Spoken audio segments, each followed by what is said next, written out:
नमस्कार दोस्तों, मेरे चैनल में आपका स्वागत है। जैसे कि आपने इसकी वीडियो के थंबनेल में देख ही लिया होगा कि मैंने कैसे 5 महीने तैयारी करके इस आईआईटी जैम 2022 में 615 रैंक हासिल किया फिजिक्स में। सबसे पहले मैं इस वीडियो में मैं आपको पर्टिकुलरली ये अपनी स्ट्रेटेजी के बारे में बताऊंगा और अपनी लर्निंग्स के बारे में बताऊंगा कि मैंने इसमें से क्या सीखा, तो वो आप यूज़ करके और भी अच्छा रैंक ले सकते हैं। सबसे पहले मैं आपको बता देता हूँ, मैंने जो तैयारी थी वो मैंने स्टार्ट करी थी सितंबर 15 से, और जो हमारा एग्ज़ाम था वो था फरवरी 13 को। इसके बीच में मेरे पास करीब करीब 5 मंथ्स का टाइम था। तो मैंने सबसे पहले क्या करा, क्योंकि 5 मंथ सिलेबस इसका आईआईटी जैम का बहुत ज़्यादा वास्ट सिलेबस है। आपको सिलेबस सारा पढ़ के जाना है और उसके बाद आपको हर प्रॉब्लम का मतलब प्रैक्टिस होना ज़रूरी है। ठीक है। सबसे पहले आपको क्या करना है, ये कि 5 मंथ है, आप बुक से तो ये अगर आप सोच रहे हो कि आप बुक से तैयारी कर लेंगे, अगर आप खुद से तैयारी कर लेंगे तो वो पॉसिबल नहीं है। आप किसी भी मैंने फिजिक्स बाय फिजिक्स का अब कौन सा, हाँ, प्री रिकॉर्डेड बैच लिया था, क्योंकि मेरे को रिकॉर्डेड मिला नहीं था। कि रिकॉर्डेड का टाइम होता है 6 मंथ्स का बैच होता है, और मैं लेट आया था, तो मेरे को प्री रिकॉर्डेड ही लेना पड़ा। प्री रिकॉर्डेड में क्या होता है, वो आपको रिकॉर्डेड जो जो रिकॉर्डेड वीडियोस होती है ना, वो आपको सेंड करते हैं, साथ में असाइनमेंट्स होती हैं उसके अंदर, और उसके बाद टेस्ट सीरीज भी उसी के अंडर आ जाती हैं। तो मैंने प्री रिकॉर्डेड बैच लिया था, तो मेरी सितंबर 15 से मैंने तैयारी करना स्टार्ट कर दिया था। सबसे पहले मैं आपको सिलेबस से बताता हूँ कैसे आपको तैयारी स्टार्ट करनी है। सिलेबस खोल लेते हैं सबसे पहले हम। आईआईटी जैम का सिलेबस। सबसे पहले आपको क्या करना है, सबसे पहले आपको मैथमेटिकल फिजिक्स से स्टार्ट करना है। आपको एक बार में कम से कम 2 सब्जेक्ट लेके चलने पड़ेंगे। हमारे पे आईआईटी जैम में सात सात सब्जेक्ट होते हैं, जिसमें हमें हमारा सिलेबस डिवाइड होता है। एक होता है मैथमेटिकल फिजिक्स, फिर उसके बाद आता है अपने हमारा ये मैथमेटिकल फिजिक्स हो गया। उसके बाद मैकेनिक्स, मैकेनिकल प्रॉपर्टीज। उसके बाद आता है वेव्स एंड ऑसिलेशन। उसके बाद आता है ये इलेक्ट्रिसिटी एंड मैग्नेटिज्म, फिर काइनेटिक थ्योरी और थर्मोडायनेमिक, इसी इसी में स्टैटिक्स आ जाता है। फिर आता है मॉडर्न फिजिक्स, और उसके बाद आता है सॉलिड स्टेट। मैं आपको एक एक करके पूरा बताऊंगा कि हमें कैसे अपनी स्ट्रेटेजी रखनी है और हमने कैसे तैयारी करनी है। सबसे पहले आपको क्या करना है, आपको मैथमेटिकल फिजिक्स से स्टार्ट करना है। मैथमेटिकल फिजिक्स में क्या होता है कि सिंगल सिंगल कैलकुलस हो गए, पार्शियल डिफरेंशिएशन, जैकोबियन, उसके बाद ये डिफरेंशियल इक्वेशंस, और ये कॉम्प्लेक्स। जो इसमें सबसे ज़्यादा क्वेश्चन पूछे जाते हैं, सबसे ज़्यादा क्वेश्चन आते हैं हमारे पास इससे: vector algebra, vector calculus, multiple integration सबसे ज़्यादा क्वेश्चन आते हैं, डाइवर्जेंस थ्योरम से, ग्रीन्स और ये स्टोक्स थ्योरम। उसके बाद ये डिफरेंशियल इक्वेशन।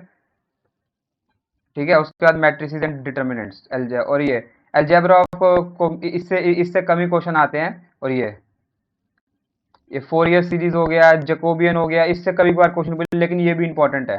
ठीक है। अब सबसे पहले आपको मैथमेटिकल फिजिक्स से स्टार्ट कीजिए।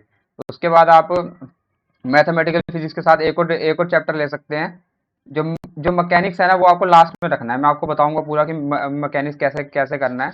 मैकेनिक्स आपको लास्ट में पढ़ना है, क्योंकि मैकेनिक्स में सिलेबस बहुत वास्ट है। अगर आप करने लगे तो आपका नहीं हो पाएगा, बहुत सिलेबस है इसमें मैकेनिक्स में। मैं आपको बताऊंगा कि मैकेनिक्स कैसे स्टार्ट करना है।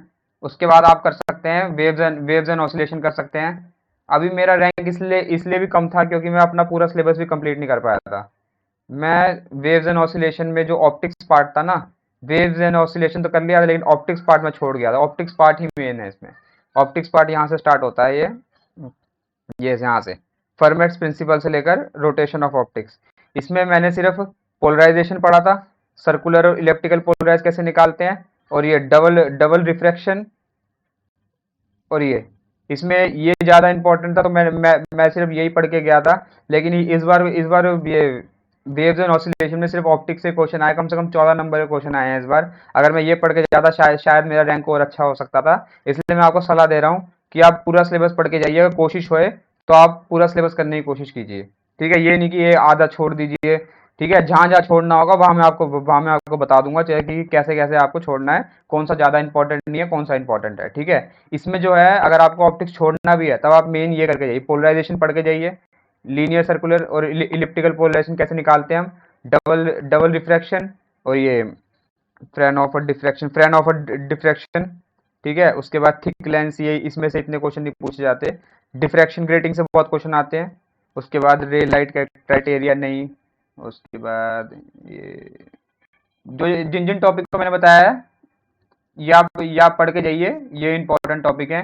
जैसे कि फ्रेनहोफर डिफ्रैक्शन हो गया, डिफ्रैक्शन के rating, polarization of circular elliptical polarize हम निकालते हैं, ठीक है। उसके बाद डबल डबल रिफ्रैक्शन, उसके बाद रिफ्रैक्शन एंड ऑप्टिकल रोटेशन, ठीक है। उसके बाद वेव्स एंड ऑसिलेशन में, ये तो वेव्स एंड ऑसिलेशन में पूरा इंपॉर्टेंट है, मतलब आपको हर एक चीज करके जानी है, क्योंकि हर एक चीज एक दूसरे से इंटर रिलेट है। जैसे कि differential equation of harmonic oscillation, general से सुपरपोजिशन प्रिंसिपल हो गए, लिसेजियस फिगर हो गए, इससे इससे बहुत बार क्वेश्चन आते हैं, डैम्प्ड हार्मोनिक ऑसिलेटर से। उसके बाद वेव्स इक्वेशन से, उसके बाद ये travelling and standing waves in ये वन डायमेंशन हो गया, एनर्जी हो गई, ठीक है।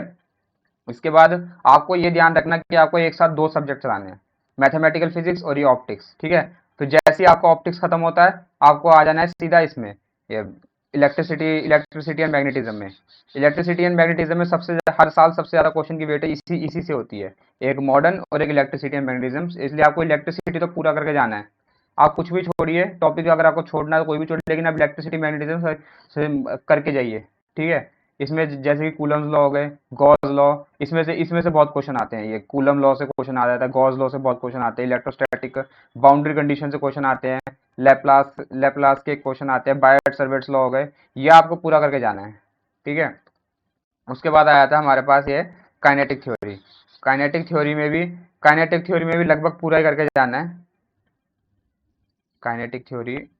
उसके बाद आया था हमारे पास kinetic theory and thermodynamics. Kinetic theory में, थर्मोडायनेमिक्स में elements of kinetic velocity distribution, ये बहुत मेन है इसमें। वेलोसिटी डिस्ट्रीब्यूशन में बहुत बार क्वेश्चन आते हैं, ठीक है। उसके बाद ये स्पेसिफिक हीट ऑफ मोनो। उसके बाद मीन फ्री पाथ से बहुत क्वेश्चन आते हैं अलग अलग टाइप के, अब वो ये सारे करके जाने हैं आपने। ये थ्री लॉ ऑफ थर्मोडायनेमिक्स हो गए। उसके बाद कंसेप्ट हो गए इनके, concept of thermal thermal equilibrium, first law, second law, third law, entropy. Carnot cycle से भी बहुत क्वेश्चन आते हैं। कार्नोट साइकिल से तो हर जगह क्वेश्चन आता है, जेस्ट में भी हर हर बार क्वेश्चन पूछा जाता है कार्नोट से मैक्सिमम। मैक्सवेल थर्मोडायनेमिक रिलेशन, ये भी बहुत इंपॉर्टेंट है। उसके बाद थर्मोडायनेमिक पोटेंशियल, इससे भी क्वेश्चन आते हैं। उसके बाद ये तीन हमारे पे स्टैटिक्स आते हैं, बोल्ट्जमैन, फर्मी और बोस आइंस्टाइन, ठीक है। उसके बाद क्लॉसियस क्लैपेरॉन इक्वेशन, ठीक है, इसमें हो गया। अब इसके बाद हमें चलना है मॉडर्न में। मॉडर्न में क्या है, हम्म, उसके बाद आ जाते हैं हम मॉडर्न में। मॉडर्न में आपको, मॉडर्न में तीन चीजें हैं। एक तो आ गई न्यूक्लियर फिजिक्स आ जाती है, एक आ जाती है क्वांटम मैकेनिक्स आ जाती है, एक आ जाती है हमारे पे ये ये स्पेशल थ्योरी ऑफ रिलेटिविटी आ जाती है। मॉडर्न में तीन तीन चीजें आ जाती हैं, उन सबको मिक्स करके हमें इसमें मॉडर्न में डाला हुआ है। जैसे कि inertial frame, Galilean invariance postulate, Lorentz transformation से क्वेश्चन पूछा जाता है। लॉरेंस ट्रांसफॉर्मेशन हो गया, लेंथ कंट्राडिक्शन हो गया, टाइम डायलेशन हो गया, और ये वेलोसिटी, एनर्जी मास equation, black body radiation, photo electric Crompton effect तो बहुत मेन है। उसके बाद बोहर एटॉमिक मॉडल, एक्सरे, ठीक है, अनसर्टेनिटी प्रिंसिपल। उसके बाद calculation of expectation values, Schrodinger equation आ गई। और इसमें जो हमारे पे तीन होती है, हमारे पे one dimensional box, two dimensional box, three dimensional box. इसके आपको, जैसे वन डायमेंशनल बॉक्स में हमारे पे होता है, वन डायमेंशनल बॉक्स से आपको डीजनरेसी याद करके जानी है, क्योंकि एग्जाम में आप पे इतना टाइम नहीं होगा। मेरा एक क्वेश्चन इसी से गलत हुआ था कि एग्जाम में हमारे पे, मतलब उस प्रेशर में, ऐसे तो आसान होता है डीजनरेसी निकालना, लेकिन एग्जाम टाइम में हमारे प्रेशर होता है, तो उस प्रेशर में मतलब निकाल नहीं पाते, इसलिए आपको उसकी डीजनरेसीज वन और टू और थ्री डायमेंशनल बॉक्स में डीजनरेसी याद करके जानी है, ठीक है। कोशिश कीजिए कि आप याद याद रखें इनकी डीजनरेसीज को, ठीक है। उसके बाद हमारे पे आ जाता है टॉपिक, उसके बाद लास्ट हमारे पे टॉपिक आता है इसमें, इलेक्ट्रॉनिक्स और सॉलिड स्टेट, ठीक है। ये आसान है, ये इतना बड़ा टॉपिक नहीं है।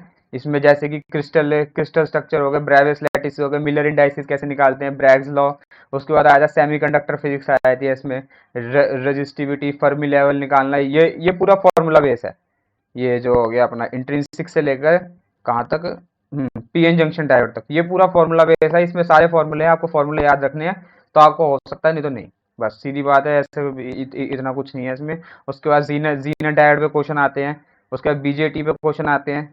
उसके बाद जैसे कि हमारे पे ऑसिलेटर्स हो गए, ये आ गया ये ऑसिलेटर्स की कंडीशन आती है, साइनोसॉइडल है ना, ओपीएम एप्लीकेशन, इस पे भी हर हर साल एक एक क्वेश्चन आता ही आता है 2 नंबर में। हर साल क्वेश्चन आएगा इसमें भी, और मेरा ये इस बार भी मेरा यही गलत हो, क्योंकि इसमें चाहिए आपको बहुत ज़्यादा प्रैक्टिस। ठीक है, आप टेस्ट सीरीज लीजिए, आप प्रैक्टिस कीजिए, जितनी प्रैक्टिस हो सकती है आप ओपीएम की प्रैक्टिस कीजिए, तभी हो पाएगा, नहीं तो फिर ओपीएम तो मुश्किल ही है। ठीक है, ये बूलियन अलजेब्रा हो गया, ये तो मतलब नंबर नंबर कमाने का बहुत आसान तरीका है बूलियन अलजेब्रा। और गेट, ये सब गेट याद करके जाइए, डी मॉर्गन थ्योरम याद करके जाइए, ये आपको अच्छे से याद होना चाहिए। इसमें जो मुश्किल आया था ना, मुश्किल पार्ट आता है, इसमें आता है हमारे पास ये ओपीएम्प, जिसमें हमें ओपीएम्प निकालने, इनकी डायग्राम से हमें निकालना पड़ता है, और ये जो आता है सीसी मोड्स। ठीक है, उसके बाद ये फर्मी लेवल, ये तो पूरा वो है, ये अपना फॉर्मूला बेस है ये, इसमें आपको फॉर्मूला याद होंगे तभी आप कर सकते हैं, नहीं तो नहीं। और ये जो क्रिस्टल स्ट्रक्चर है, ये छोटा सा पार्ट आता है सॉलिड का। अब लास्ट में आपको पकड़ना है, लास्ट में आपको करना है ये मैकेनिक्स। अब मैं आपको बताता हूँ मैकेनिक्स में आपने कितना करना है, कि मैकेनिक्स में सिलेबस बहुत है। अगर आप करने बैठेंगे आपको 2 महीने मैकेनिक्स में लग जाएंगे, क्योंकि मैकेनिक्स का सिलेबस इतना वास्ट है, आप जितना कर लो खत्म ही ना होना। ठीक है, सबसे पहले हर साल क्वेश्चन पता किससे पूछे जाते हैं, मैं आपको बताऊं तो ये न्यूटन लॉज, इसमें आप पे फ्रिक्शन के क्वेश्चन आएंगे, फ्रिक्शन के क्वेश्चन आपको याद होने चाहिए, फ्रिक्शन के क्वेश्चन पूछे जाते हैं। या फिर आपको ये कंपोनेंट्स निकालने हो गए, ये आपको इसके लिए, आपको मैकेनिक्स के लिए, इसके लिए आपको पहले से पता होना चाहिए कि कंपोनेंट निकालने हो गए। फिर फ्रिक्शन टाइप के क्वेश्चन आए थे जो जो 12th बेस होते हैं। ठीक है, उसके बाद ये मेन आता है इसमें velocity and acceleration in Cartesian coordinates. ठीक है, और पोलर कोऑर्डिनेट्स, इससे हर बार स्ट्रेट फॉरवर्ड क्वेश्चन पूछा जाता है पोलर और सिलेंड्रिकल कोऑर्डिनेट से। ठीक है, उसके बाद आया uniform rotation frame, centrifugal forces, Coriolis force आ गया। फिर मोशन अंडर सेंट्रल फोर्स, ये सबसे मेन चीज है, मोशन अंडर सेंट्रल फोर्स। इसमें Kepler's laws, gravitational laws and field, उसके बाद conservative and non conservative system. ठीक है, उसके बाद आया था हमारे पास सिस्टम ऑफ पार्टिकल, इसमें आपको सेंटर ऑफ मास निकालना आना चाहिए, equation of motion of centre of mass. ये ये आप छोड़ भी सकते हैं, अगर आपको छोड़ना है तो। सेंटर ऑफ मास, इसमें सेंटर ऑफ मास टेंसर आता है, टेंसर ऑफ कहाँ गया सेंटर ऑफ मास जो इसमें होता है ना, हाँ ये रहा, ये प्रिंसिपल, ये रही कहाँ से, ये पार्ट आप छोड़ भी सकते हैं अगर आपको छोड़ना। सेंटर ऑफ मास से उसका equation of motion of centre of mass, क्योंकि इसमें से ये इतना इंपॉर्टेंट नहीं, और इसमें से इतने क्वेश्चन पूछे भी नहीं जाते। अगर आप लास्ट ईयर प्रीवियस ईयर भी पेपर देखेंगे, किससे ज़्यादा क्वेश्चन आ रखे हैं। ठीक है, इतना आप छोड़ भी सकते हैं। फिर आया था rigid body motion, fix axis rotation, उसके बाद आया था rotation and translation movements, movement of inertia tensors आए थे। फिर product of inertia, parallel movement axis, principal movement axis, ये यहाँ तक। अगर आप काइनेमेटिक्स ऑफ फ्लूइड छोड़ना चाहें, या आप छोड़ भी सकते हैं, इससे इतने क्वेश्चन नहीं पूछे गए हैं। अगर आप एक बार प्रीवियस ईयर भी देखेंगे, ये मेरा प्रीवियस ईयर के, मैं आपको उससे बता रहा हूँ पॉइंट ऑफ व्यू से, जो जितना मैंने करा है, कि जिसमें मैं इसको येलो कलर से कर देता हूँ ताकि ये डिफ्रेंशिएट हो जाए। हाँ, ये जो है ना, ये न्यूटन लॉज हो गए, इतना velocity, acceleration, uniform centrifugal forces, Coriolis force, central force, Kepler problem, और फील्ड, कंजर्वेटिव, इतने तक करना है। अगर आप ये चाहे तो ये आप छोड़ भी सकते हैं, इससे इतने क्वेश्चन नहीं पूछे जाते। ठीक है, उसके बाद आता है रिजिड बॉडी डायनेमिक्स, उसके बाद आता है ट्रांसलेशनल, मूवमेंट ऑफ इनर्शिया,